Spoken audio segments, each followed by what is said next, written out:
wonderful also to see Skylight books expanding, and I hope you support this wonderful sanctuary of dissent, like libraries, like KPFK, like independent media. That's exactly what it is. And you know, David and I have done 6 tours over the last number of years for our 3 books.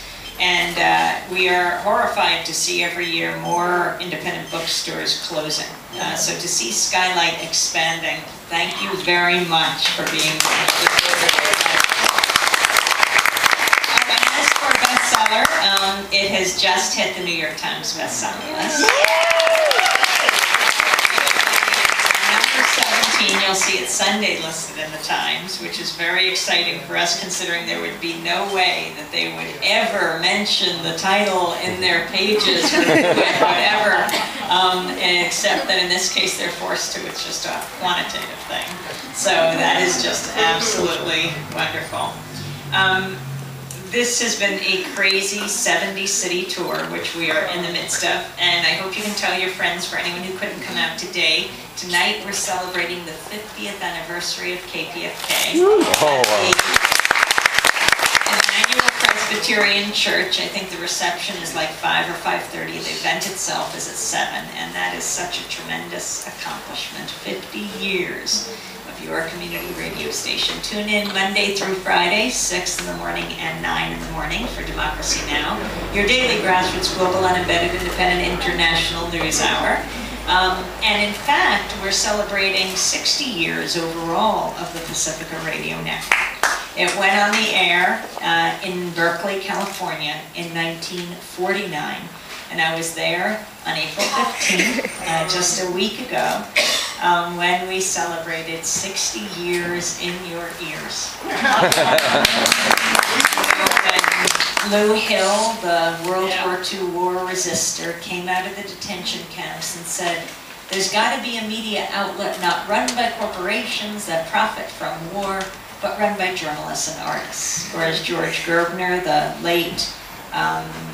late dean of the Annenberg School of Communications at the University of Pennsylvania used to say, not run by corporations that have nothing to tell and everything to sell, that are raising our children today. And then they grew to 5 stations, my station BAI in New York, WPFW in Washington, and KPFT in Houston. KPFT, the only radio station in the country to, well, when it went on the air, had its transmitter blown to smithereens, and when it went back on the air, they blew it up again. The Ku Klux Klan strapped dynamite to the base of the transmitter.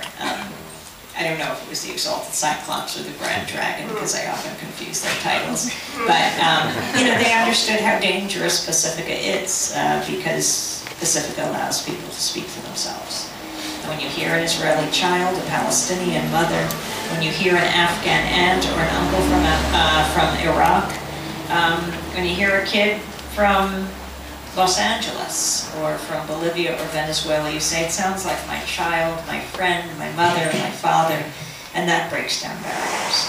It builds bridges between communities rather than advocating the bombing of bridges, and that is so important today. I mean, to have a network that brings you the voices of everyone from Paul Robeson, when he was whitelisted from almost every public space in this country, to, oh, who knows what the 10 is called, actually? Anyone know what it's actually called, like the name? Christopher Columbus. Little better. Rosa Parks Freeway. Do you know that? You see, it takes a foreigner to come in and tell you what's happening in your life. Rosa Parks Freeway. And so there I was, driving in a Prius along Rosa Parks Freeway. Which brings me to the first story in our book. I know David's going to walk in at any moment now, and he's going to tell you some stories too. But Rosa Parks is one of the big stories in our book at the beginning. And the reason we tell that story is, you might think, now that's one story we all know, but no, the media even gets the Rosa Parks story wrong.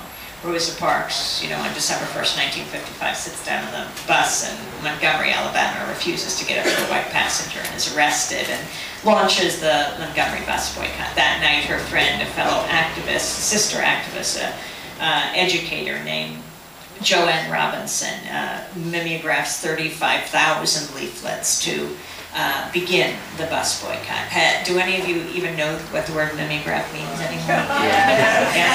Like modern day I am, or the tweet. Yeah, that was then, 1955. So then a few days later,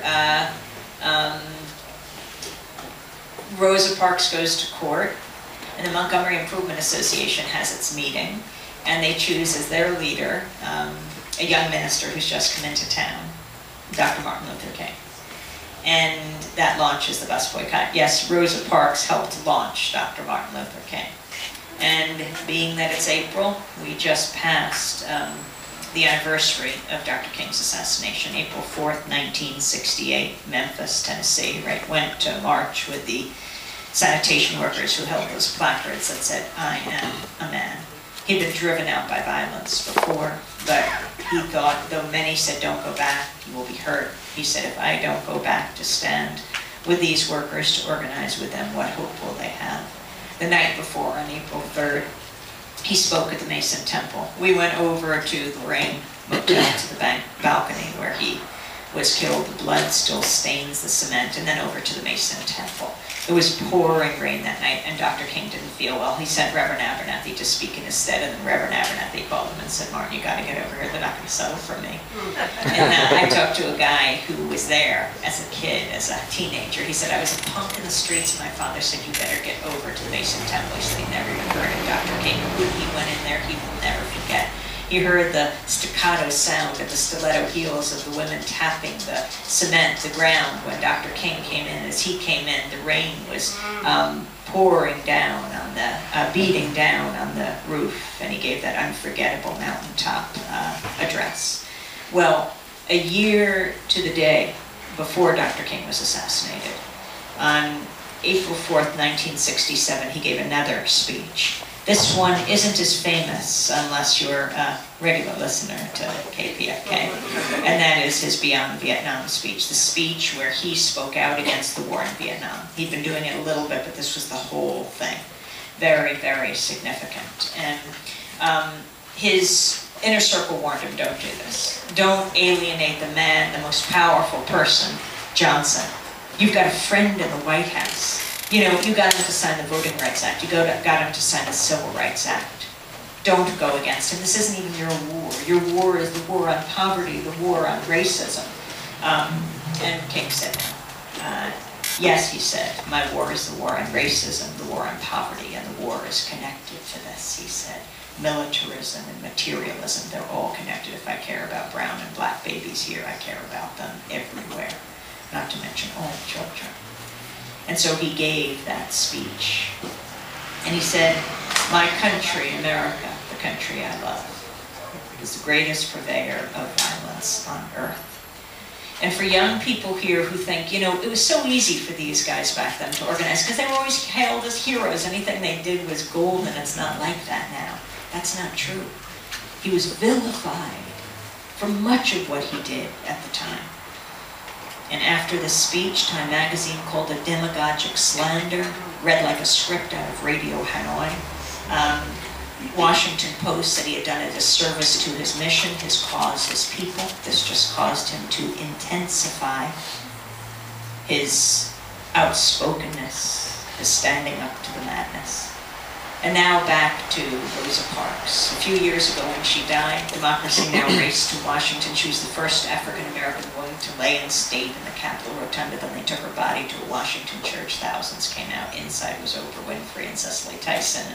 We were outside where it's often more interesting to be, and the loudspeakers were set up, and we were interviewing people. One young woman said, I emailed my professors that morning. I said, I won't be in class today. I'm going to get an education. I interviewed another woman, 91 years old. She said, I sat down on the bus 14 years before Rosa, not in the South and the North. I refused to get up for a white passenger in Salem, Massachusetts. In fact, a number of women had sat down on the bus in Montgomery before Rosa did.